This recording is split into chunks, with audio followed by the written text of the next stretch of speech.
Hey guys, it's Mesha with Simple Share Mondays with Mesha, and I'm going to share with you, well, this is the second time I'm doing this video because I don't know what happened the first time around, but anyway, I'm going to show you how to make something like this doily without breaking it. But if it breaks, it's not a big deal. You can kind of piece it back together. It's paper after all. So, you know, this is actually computer paper, and you can make them smaller. Here's a smaller one.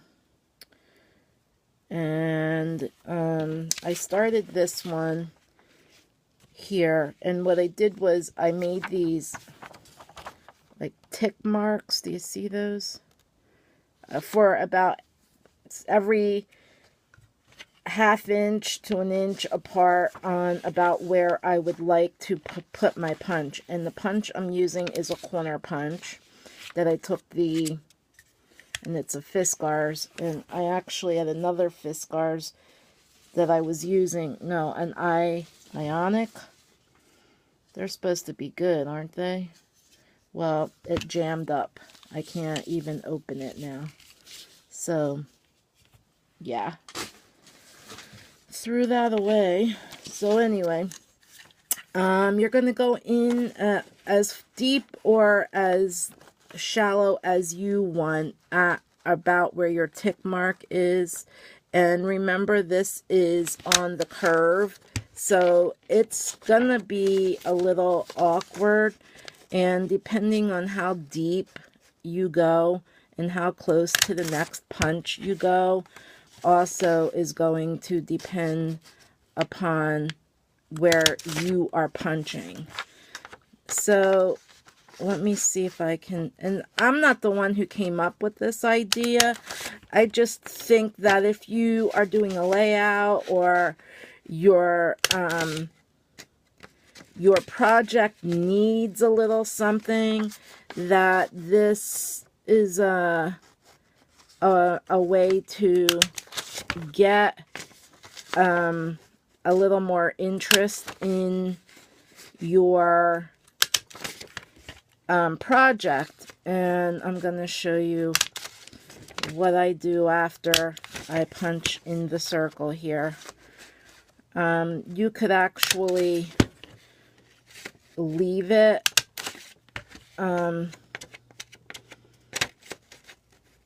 you know, you could leave it, or you could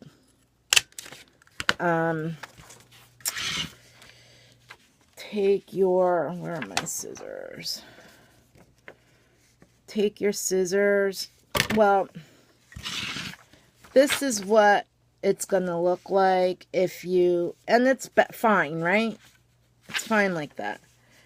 But then you could use your punch again in between and like punch the ends. See how that's doing that? You know, you can use the punch that you are using. You could use a different punch.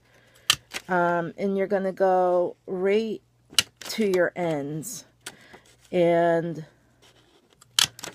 do your punches. Now, this is paper, so don't work yourself up over it if it's not coming out exactly the way you want. This is just a simple idea that you can try and use on your own and figure out how you want to make your doily or your, I don't know, whatever you would call this, yourself. You know, it's not rocket science, and it's paper. It's supposed to be fun, right? And if you make a mistake, that's why I used copy paper, because I did make mistakes, a lot of them.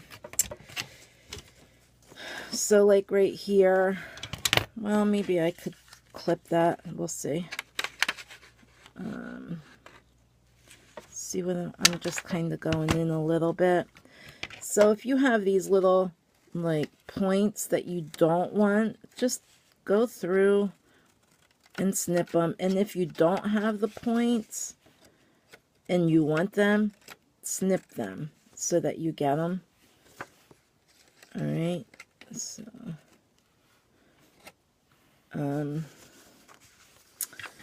but this is my idea on the simple, and you just kind of have to play with it and figure out what you like. So in between, like I put the punch in as far as I could, and then in between each punch I put another, since this is like a picture corner punch, I just used the bottom piece, which is that one, and that's as far as I went. And there are other videos out there if you want to check out other videos, you know, go ahead. This is not my idea, but this is a cute way to, you know, add something to your layouts or your scrapbook. And if you do want to add something to the center, you're probably going, like if you want to make it more lacy in the center, you're probably going to have to fold it in half and do your punching and fold it and do more punching. Sometimes punches won't go through extra thick paper like that. This doesn't bother me. I would use this to put a picture in, or a little stamp, or, you know, something like that, and have it say, you know, my sentiment or whatever. Maybe on a smaller format, but here is this one that I also had done. And you don't need to put the tick marks like I did. You can kind of just guesstimate, you know, how much space you want between. But I think this is a really cute idea, and you know, if you want more information on it, let me know, and I'll see if I can show you how to do it, you know, on other paper or something like that. But this is basically how you do it, and you can look up other videos if you would like, and let me know what you think, and I will see you with my next video. Thanks guys, thanks for watching.